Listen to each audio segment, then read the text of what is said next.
So this may be the reason why your fuel pump's not working.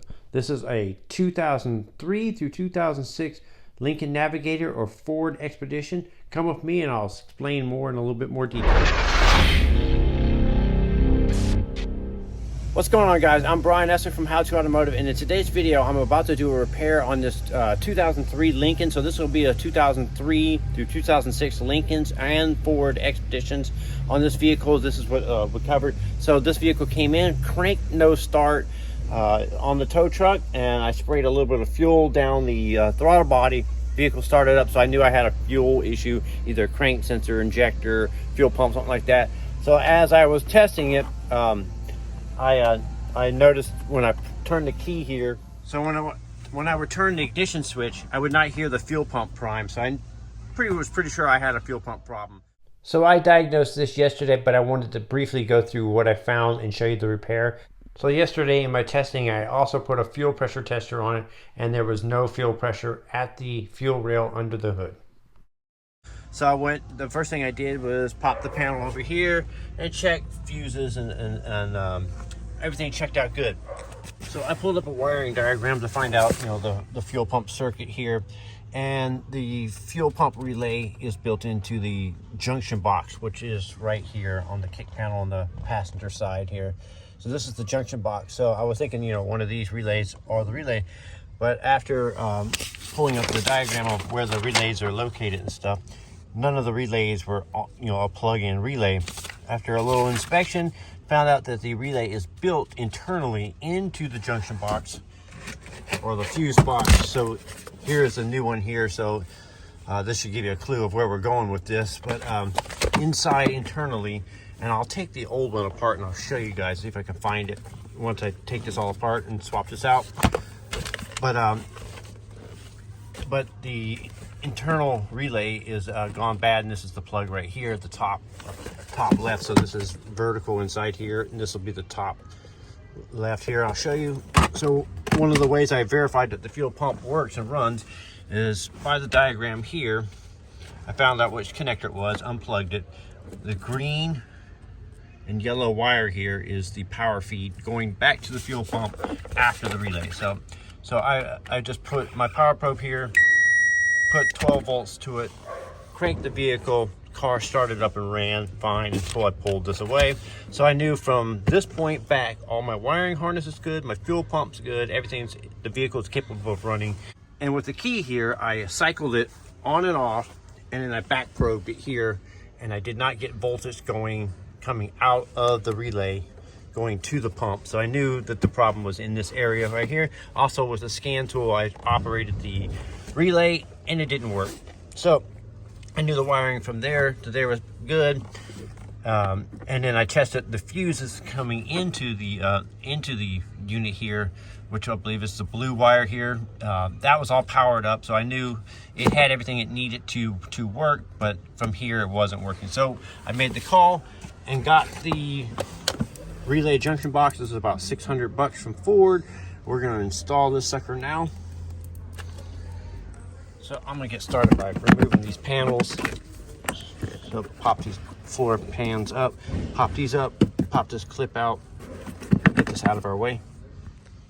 So I just used my fingers and pried this floor door seal apart, pop this panel off by pulling it out.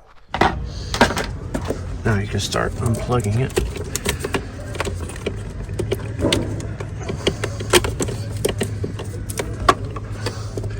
And then you can unplug all the connectors on the top. Oh, you can see, unplugging. So as you can see, it has one main power feed here that's going through the firewall. This is connecting to the battery, and then it has a few clips on here. So we need to get this battery out, and all the cables disconnected from it. This is the feed here, and it goes underneath the battery tray, and it's clipped in there. We need to get the battery out. So remove the cable, and then remove the hold down here, get the battery out. Now we need to get the battery tray, so there's going to be a bolt here, here, and here.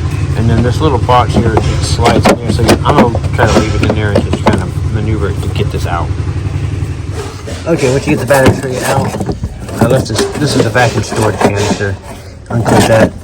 Now here's the harness here. I went ahead and pop these clips out here and here. And now you can see where it goes through the firewall here. You can go ahead and either push it inwards towards the car and work the grommet in, and then from the inside we'll pull it through. So the unit is only held on by one bolt right here. It's 11 millimeter, and then it just has these little clips that hook in like this back here in the back. So to make it easier to unplug everything and stuff, I'm gonna unbolt it, pull it down, and see if I can work it down in this area and then unplug all the connectors. So I was able to unbolt it and unhook it and pull it out. So there's a few connectors on the back side too you're gonna connect. You don't have to worry about it. All these connectors can only go in one way, so you can't get them mixed up. So go ahead and just unplug all the connectors. So now if it all just disconnected, now we need to pull the main wiring through the firewall. It may be helpful to have somebody on this side kind of pulling and guiding the wire while somebody's on the other side pushing the wire through. I was able to pull it through. Now we can discard this, and basically what we're going to do is we're going to feed this power wire through first. We want to make sure it's sitting in the right position, feed it through, and on the opposite side it may be helpful to have somebody pull the harness back through. And that harness is going to go right up there in the corner. You can see it's kind of hard to see back there, but see that red wire going up? So you'll have to feed it up. Looking up through there with your head under there, you can see the hole. It's a little dark in there, but you can feed it through. And if you have to, you could take this little module out right here, the brown one here, unbolt it and see if you can move it out of your way. Get a little bit more room, but I was able to get it out without it, so I'm gonna try to get it back in. So I got it routed through there, and I had to go underneath the wire with the tape on it, with the red tape, to get it to go through. So you have to make sure you lift this harness up as high as you can, then the wiring will go up under it and go right off the hole. And then from this side I pulled it through and then reattached the grommet and then reattached it with the clips there. So now this is ready to go. I'm going to go ahead and install the battery and battery tray, all that stuff here, but I won't hook up all this until I'm all plugged in underneath the hood. So go ahead and redo that. Okay, now that that's all mounted, now we can go ahead and plug everything back in. There's no easy way to do it. I'm going to plug in some of the furthest ones back here first, leave a couple of these unplugged, and then get these back here plugged in, and then kind of swoop it up into position, hook it in there, and then plug in the rest of them.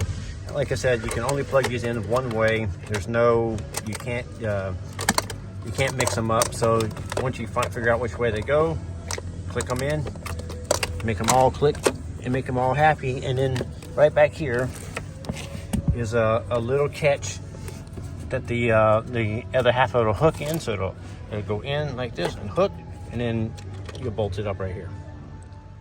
Okay, once you get everything plugged in, 4 plugs in the back, bolt it back up, all the connectors in. I'm going to leave this off until we plug the battery in, and we're going to start this bad boy up. So now we got the positive and negative cable hooked back up. Battery's hooked up. I'm going to prime the pump a few times by cycling the key a few times. And now we're going to start it. Boom, we have a running vehicle. So I took the relay junction box apart to find that relay that's built in internal on the circuit board. Here it is here. So take all the fuses and relays out, and then these all kind of pop together, pull out. This is the inside of it. And this is the circuit board that's inside. And here you see the burnt relay right there. That's not serviceable. It's built into the circuit board. And you can see the pin right there. It's all melted. So that is the fuel pump relay right there. Actually, you can see it melted. I'm Brian Esser from How To Automotive. I'd like to thank you guys for watching and encourage you to subscribe.